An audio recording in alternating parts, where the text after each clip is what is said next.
Veamos ahora el segundo término, que es el papel de un instituto de derecho educativo, que podría ser, por ejemplo, el Instituto Peruano de Derecho Educativo. ¿Cuáles son los roles que pueden esperarse de un instituto de esta naturaleza?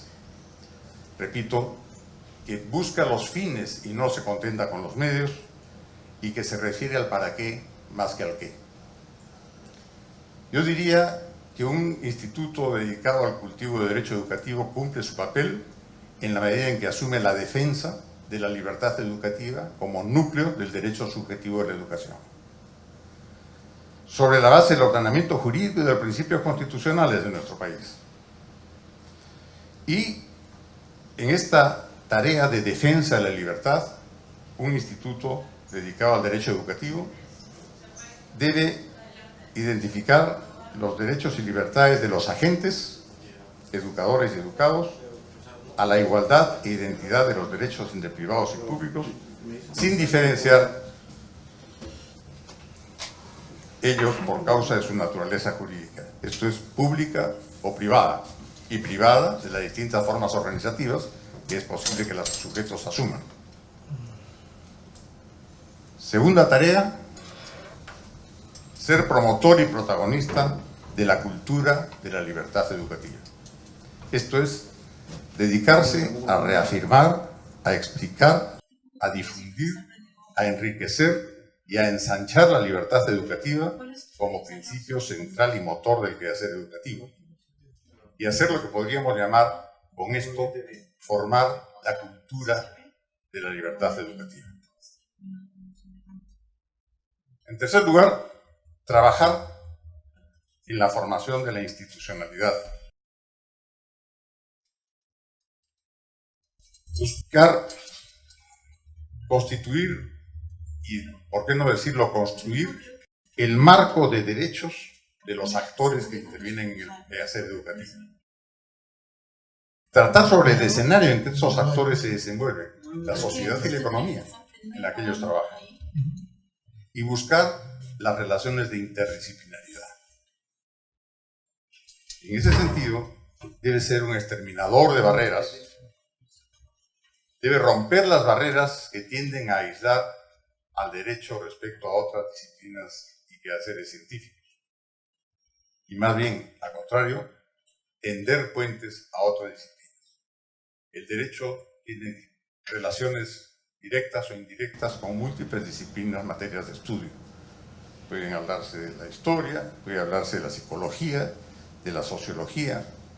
Nos vamos a referir fundamentalmente a dos disciplinas que nos parece fundamental: la economía y el Estado, a través del derecho constitucional.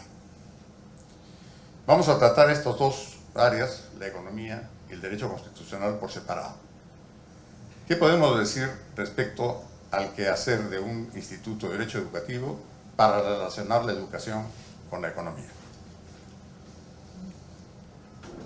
Quisiera llamar en primer lugar la atención sobre lo que son las grandes contradicciones en las que se desenvuelve la educación en nuestro país.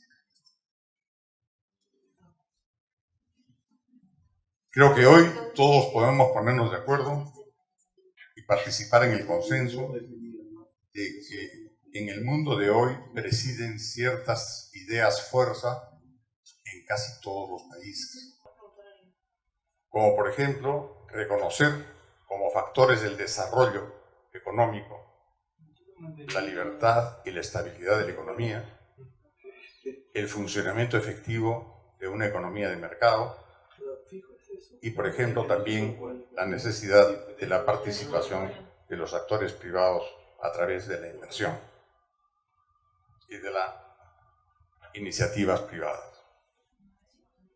Libertad, economía de mercado, inversión e iniciativa privada. Sin embargo, hay grandes contradicciones en este terreno en el campo de la educación y me voy a referir solo a algunas. Mientras por una parte se generaliza el reconocimiento de las virtudes de la economía abierta, de la libertad y de la apertura al mundo, no sucede lo mismo en el caso de la educación. donde el tratamiento jurídico positivo está sesgado por la desconfianza, la sobreregulación y el intervencionismo asiduo del Estado en el quehacer educativo. Se ponen no facilidades, sino limitaciones y trabas al desenvolvimiento de la iniciativa privada en la educación. Se tiene hacia la educación privada la prevención y la desconfianza, que se traduce en sobreregulaciones, en intervencionismo y en burocracia paralizante. Segunda contradicción. Se proclama la necesidad de fomentar la inversión en las distintas actividades económicas. Y se reconoce la importancia de la inversión privada y de la necesidad de la inversión privada en distintos campos de la actividad productiva. Y se afirma que la educación es clave en el desarrollo y es lo más importante para lograrlo. Sin embargo, la educación es discriminada por el tratamiento limitante al que es sometido la inversión en ese campo.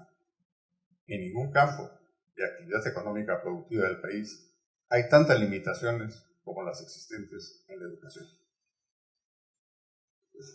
Tercera contradicción. Se afirma que la inversión tiene un derecho, cualquier inversión en cualquier campo tiene derecho a obtener un excedente aprovechable, un retorno lícito a la inversión para que sea sostenible en el tiempo. El retorno, así, es aceptado y fomentado en distintos quehaceres sociales y económicos. La producción de alimentos, los servicios de salud, la construcción de viviendas y, en general, todos aquellos relacionados con el mejor desenvolvimiento de la vida privada. Pero no sucede lo mismo en la educación, donde el excedente es tratado como negativo, el lucro es satanizado, el retorno es mirado con desconfianza y sometido a todo tipo de tratamientos indignos. Cuarta contradicción. Se dice que la educación tiene que ser de calidad, y en eso estamos todos de acuerdo, y se busca que los maestros y profesores tengan una remuneración digna.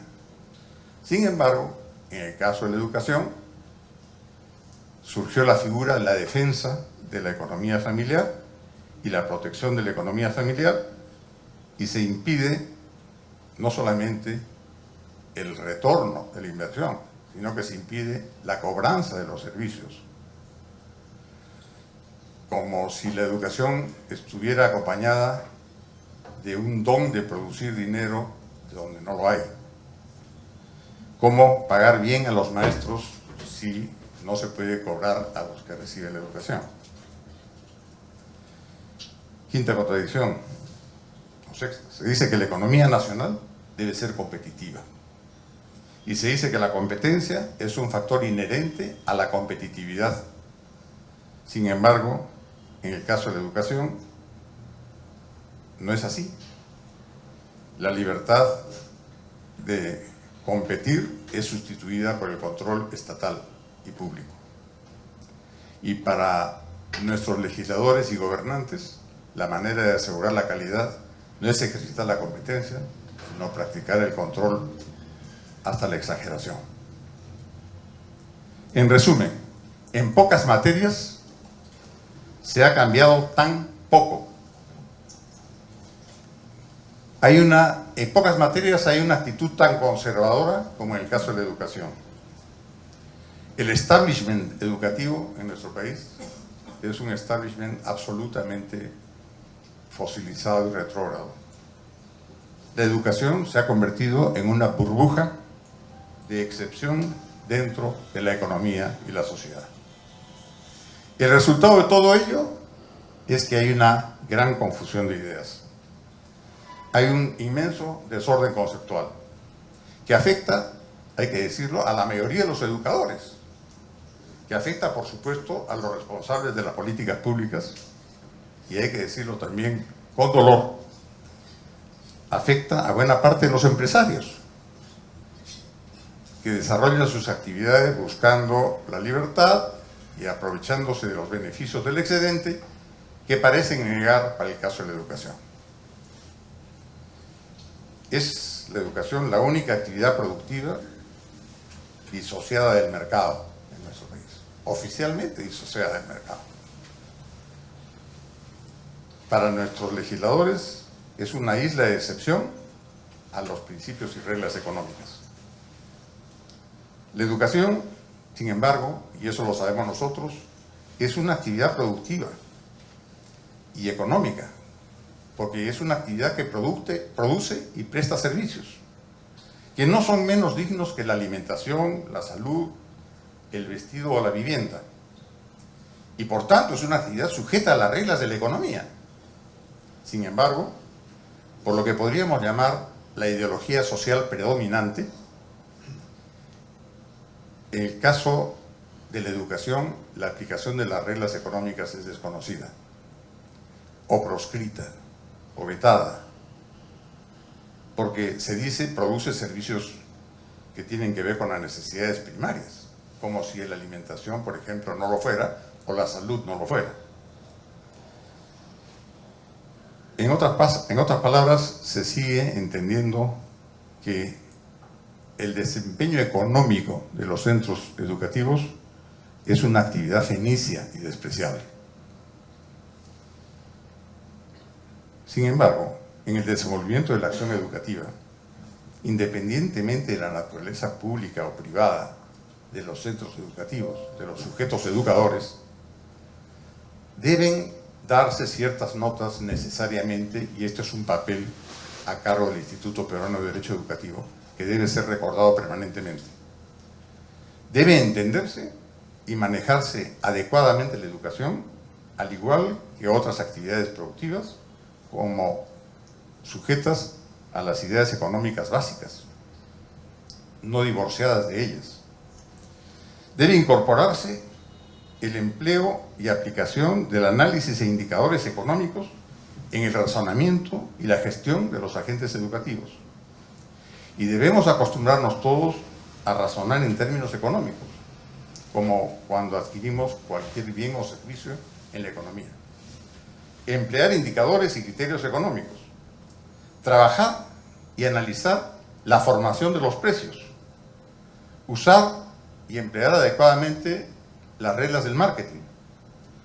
Analizar el mercado y la oferta y la demanda desde una perspectiva académica y científica. Estudiar el mercado laboral en el que nos desenvolvemos. Valorar la competencia y apreciar el valor de la eficiencia. No rezagarnos respecto a las demás organizaciones sociales y a las urgencias que demanda el cumplimiento de nuestro compromiso educativo.